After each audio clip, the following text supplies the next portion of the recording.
અર્જુન ચૌધરી એટલે કઠપુતળી, જેટલું નતા એટલું કામ કરવાવાળો. જિલ્લાના ટીમની એની જવાબદારી છે કે મને મોકલવો છે કે આ સીટ નબળી છે, આ જિલ્લા સીટની છે કે આ વિસ્તાર નબળો, ત્યાં મને મોકલવું જોઈએ. ઘણા બધા અને ઉમેદવારો આપી દે તો વાંધો ને ભાજપ અને જીતવા માટે કોઈ નીકળ્યો છે, જિલ્લા પ્રમુખ નીકળ્યા છે કોઈ દિવસ?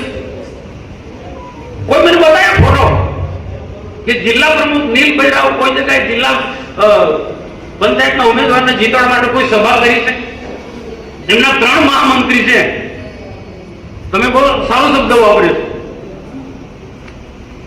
કોઈ ઓળખી હોય આ 10 વાગે ઉઠે અને ઉઠીને સીધા એસી કાર્યાલયમાં જતું રહેવાનું. આખો દિવસ ત્યારે ફોન પર બધું ટીચિંગ કર્યા કરવાનું બધું. કોઈ મહત્વના નિર્ણય લેવા હોય તો અમને તો પૂછો, અમને પૂછો. આ લોકોની સામે કોણ લડે છે? આ ગુંડા લોકોની સામે, ધૃષ્ટરાષ્ટ્ર એટલે કે કૌરવોની સામે કોણ લડે છે? 10 વાગ્યા સુધી તમે ઊંઘો તમારા ઘરે, એ ભોલો હોય કે નીલ હોય, આ તો પગ છોડતો હોય તો નહીં ચાલે. અહીંયા કાર્યકર્તા સાંભળવો પડશે.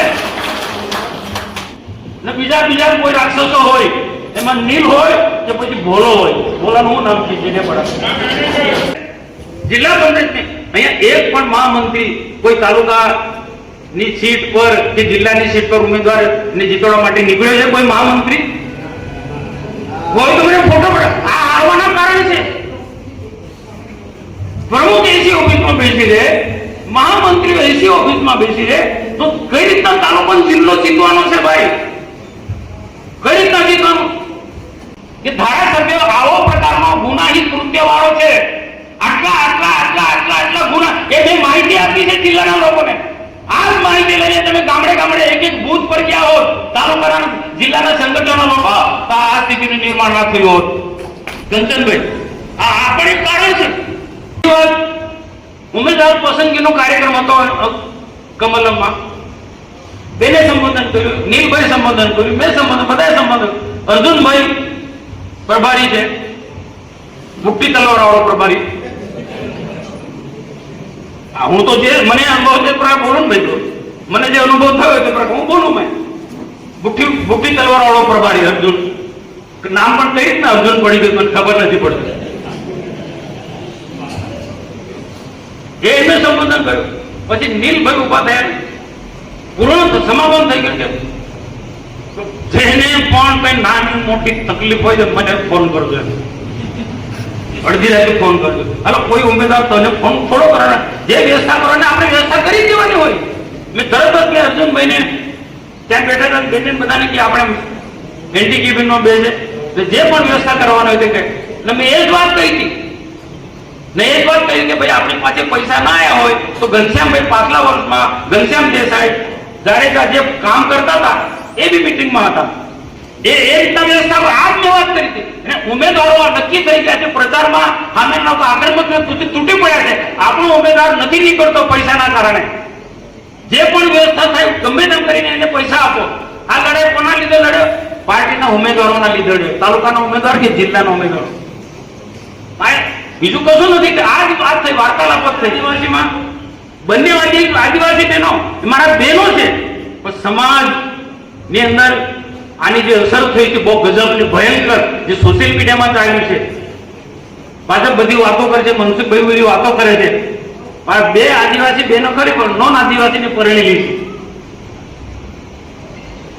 એની સાથે જિલ્લાના પ્રમુખને પણ જોડી દીધું. ખ્યાલ આવ્યો કિરીટભાઈ? તમે જાતિ અંગેના ખોટા પ્રમાણપત્ર માટે લડો છો. જાતિ અંગેના ખોટા આદિવાસીના ખોટા પ્રમાણ માટે તમે લડો છો. તમે તો તમે આને પ્રોત્સાહન આપો છો. તમે આને પ્રોત્સાહન આપો છો. અહીંયા એ સ્થિતિ છે તળી વિસ્તારની અંદર, ગરડેશ્વર વિસ્તારની અંદર. મેં કીધું ભલે તમે સ્વીકારો તો નહીં સ્વીકારો, પણ કંચનભાઈ આપણે વર્ષોથી કામ કરતા છે, દિનેશભાઈ પણ વર્ષોથી ક્યાં નાના તળીનું મોટા તળીનું ફેક્ટર છે કે નહીં, ને ભીલ સમાજનો ફેક્ટર છે કે નહીં, બેસે કે નહીં, એ નથી કરી શક્યા. એમને બુદ્ધિ નથી, કઈ અક્કલ નહોતી કે કઈ સીટ પર ભીલ સમાજનો ચાલે, કઈ સીટ પર નાના તળી ચાલે, કઈ સીટ પર મોટો તળી ચાલે, તાલુકા જિલ્લો. અને આપણે કીધું છે મેં એમને કીધું છે આ સીટ પર આ ચાલે, આ સીટ પર આ સમાજ ચાલે, આ સીટ પર આ કે ના ના ના ના, અમારું તાલુકાનું સંગઠન હોય, તાલુકાના સંગઠન એકલો આવડતો નથી, તમે તેને બીજું ક્યાં કીધું છે એને ક્યાં તમે ભરોસો નીકળ્યો કામ લાગ્યો છે. આ મુદ્દો બહુ જોર શોરમાં જે વરસાય છે પાટણમાં બોલવી, આ મુદ્દો ત્યાં બહુ આવ્યો છે. એવી રીતના કે મનસુખભાઈનું અપમાન, સાંસદના સાંસદનું અપમાન, આદિવાસીનું અપમાન, અપમાન અપમાન અપમાન આ જ ભાષણમાં ચલાવ્યું છે. સોશિયલ મીડિયામાં આખું જે મૂક્યો છે મુદ્દો, આ બધા મુદ્દાને જિલ્લાએ કાઉન્ટર કરવા જોઈએ, એ કાઉન્ટર નથી કર્યા. જિલ્લાએ જે કાઉન્ટર કરવા જોઈએ એ નથી કર્યા. ચૂંટણી પ્રચારની જે વ્યવસ્થા તંત્ર જે રીતના જે ગોઠવવું જોઈએ એ રીતના ગોઠવાયું નથી. આડે ધડ આ મહામંત્રી ભોલાભાઈ ડેડિયાપાડામાં ઘરની બહાર નથી નીકળ્યા. ઓછી દિવસે એસી ચાલુ કરે અને ખાય અને 2-4-5 લોકો સાથે બેસી ને ચૂંટણીનું કામ બે આ રીતના ચૂંટણી જીતાય. ભાઈ મારે તો સારો સંબંધ છે પણ આ તો કેવું પડે ને. આપણે આડતમાં રહીએ, નામના ભરોસે રહીએ તો શું થાય? શું થાય? આમના ભરોસે રહીએ, નીલેન્ડ કંપનીના ભરોસે રહીએ તો શું થાય? વિધાનસભામાં જાય તો એમના ભરોસે નથી રહેવાનું. આપણે ભારતીય જનતા પાર્ટીના વિચારધારાના વડેલા કાર્યકર્તા છે. 2 વર્ષ સુધી એવી મહેનત કરો, એવી મહેનત કરો જે પહેલા પાછલા 20-25 વર્ષમાં આપણે જે મહેનત કરતા હતા ને ઋષિભાઈ, તમે વડીલો છો, દિનેશભાઈ તમે નીકળી પડો, કોઈ કે નાખો, અશોકભાઈ તમે કોઈ કે નાખે, પ્રકાશભાઈ કોઈ કે નાખે નીકળી પડો. એવું નથી કે આપણી પાસે કોઈ ટીમ નથી. એટલે એમને મેસેજ આપો કે તમે કામ કરવામાં સક્ષમ ના હોય ને નીકળી જાઓ. અમારી પાસે બહુ જૂના લોકો, અશોકભાઈ જેવા લોકો કામ કરવા સક્ષમ છે. એટલે પ્રદેશમાં કહીશું અમે ભાઈ આ લોકો નિષ્ફળ ગયેલા લોકો જેને કામ કરવા સક્ષમ મોડે ઉઠે છે, રાક્ષસી વૃત્તિના માણસો. આ તો નવાને ચાન્સ આપ્યો છે. ભાઈ એ નવા લોકો ફેરી ગયા, તાલુકાનો હોય કે જિલ્લાનો હોય, ક્યાં કોને ટિકિટ આપવી, તાલુકામાં જિલ્લામાં એ જ એમને ખબર નથી. એ એમને ખબર નથી. આવા નોલેજ વગરના લોકો બેસી ગયા છે. એટલે આવું જ પરિણામ આવે ને. આ સૂચના એમને સુધી આપજો. એમને કાં તો પ્રદેશમાં પણ આપણે કેવું પડી બેન ભાઈ જાડેજા બાપુ માજી પ્રમુખો એ લોકોનું કેવું પડે, પ્રકાશભાઈ કેવું પડે એમને કે તમે જો કામ કરવાના સક્ષમ ના હોય તો પદ છોડ દો ને નવા લોકોને ચાન્સ આપો. તમે કામ કરવામાં સક્ષમ ના હોય, સૈતર એન્ડ કંપનીને કાઉન્ટર કરવાની તારામાં ક્ષમતા ના હોય તમારામાં, ને નિરંજનની સામે લડવાની નીલમાં તાકાત ના હોય તો બધા પદ છોડ દો. ભાઈ આવનારા દિવસોમાં બંને વિધાનસભા આપણે જીતવી છે. ડેડિયાપાડા વિધાનસભા પણ જીતવી છે અને નાંદોદ વિધાનસભા પણ જીતવી છે. આ લોકોના ભરોસે નથી રહેવાનું. એમનું તાલુકાનું સંગઠન હોય, એમનું શહેરનું સંગઠન હોય કે એમનું જિલ્લાનું સંગઠન હોય, એના ભરોસે નહીં રહેવાનું. ને એમના જો ભરોસે રહ્યા તો આ જે સ્થિતિ થઈ ને એવી સ્થિતિ થશે, એવી સ્થિતિ થશે. અને એવું નથી ભાઈ એમનાથી બધું વહીવટ બધું મારે શબ્દ નથી વાપરો.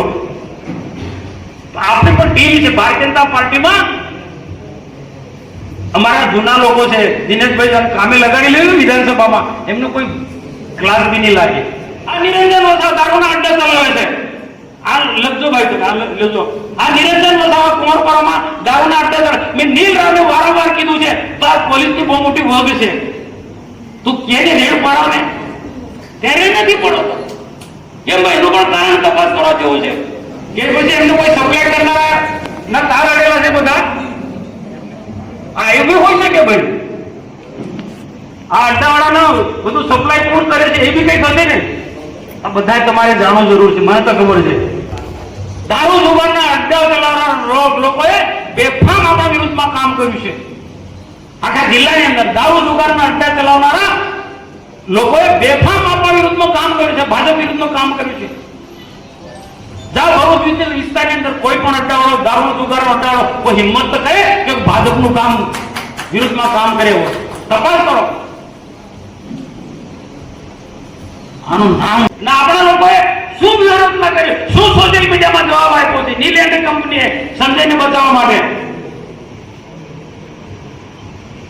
ખોટો પ્રચાર, અપપ્રચાર, વર્ષા જેવાના જે ભાષણો એ ચલાવ્યા, એને કાઉન્ટર જિલ્લાએ કરવું જોઈએ સોશિયલ મીડિયામાં. મારું સોશિયલ મીડિયાનું કાર્યાલયમાં ચાલતું તે બંધ કરી દીધું, તે બી બંધ કરી દીધું. હા, એવો બંધ કરી દીધું નીલ રાવે. એની માનસિકતા તો જુઓ તમે. સંજય જેવો બોલવું પડે, ભલે હારી ગયો, હારે નથી.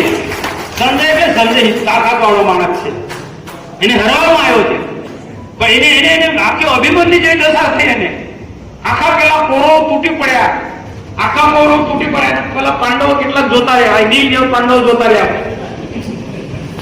અરે બોલો, એસી ઘરમાંથી નીકળ્યા નથી. એને જીતવા માટે નીકળવું તો હતું ને ભાઈ, સંજયને જીતવા માટે. વિધાનસભામાં હારી ગયું, હવે પછી લડશે તે ક્યાંક દશા થવાની. કોણ નીકળવાનું તારા માટે? બાપુ હું ખોટું કહું છું? તમે એસી ઘરની અંદર નીકળતા નથી. તમારો સમય આવશે ત્યારે તમને કોણ જીતવા માટે નીકળવાનું છે? આ નીકળવાનું છે સંજય. હું શંકરભાઈને અભિનંદન આપું છું, એટલો લડ્યો છે સંજયની હાથે. અને જે વ્યૂહરચના કરી છે તમે સોશિયલ મીડિયામાં તમે જુઓ, મારાથી બોલાય. આમ તો ઘણા બધા મુદ્દા છે, પણ બાકીનું બધા લોકોએ કીધું, તમારા સૂત્રોને તમે કીધા છે, બધું ધ્યાનમાં રાખીશું. આ મીટિંગ એમને નીચે પાડવા માટે કે એમને ખોટી રીતના ચિતરવા માટે મીટિંગ નથી. જે સત્ય વાત છે તમને વાકેફ કર્યા છે, અને જિલ્લામાં ખોટા લોકો ઘૂસી ગયા છે, જુઠ્ઠું બોલી ને ખોટો અપપ્રચાર કરીને આજે ઘૂસી ગયા છે. એ લોકોને ભવિષ્યમાં આના કરતા વધુ હાવી ના થાય. આવનારી વિધાનસભા 2 વર્ષમાં આ 2 વર્ષ કેમ કરી નીકળી જશે કોઈ ખબર નથી. તાલુકા પંચાયત ભલે એમનો બન્યો હોય તો બધી જગ્યાએ, જિલ્લા પંચાયત ભલે એમની બની હશે, પણ કોઈ ચિંતા કરવાની જરૂર. અમે બેઠા છીએ, અમે બેન બેઠા છીએ. જિલ્લાની મિટિંગમાં પહોંચી વળીશું.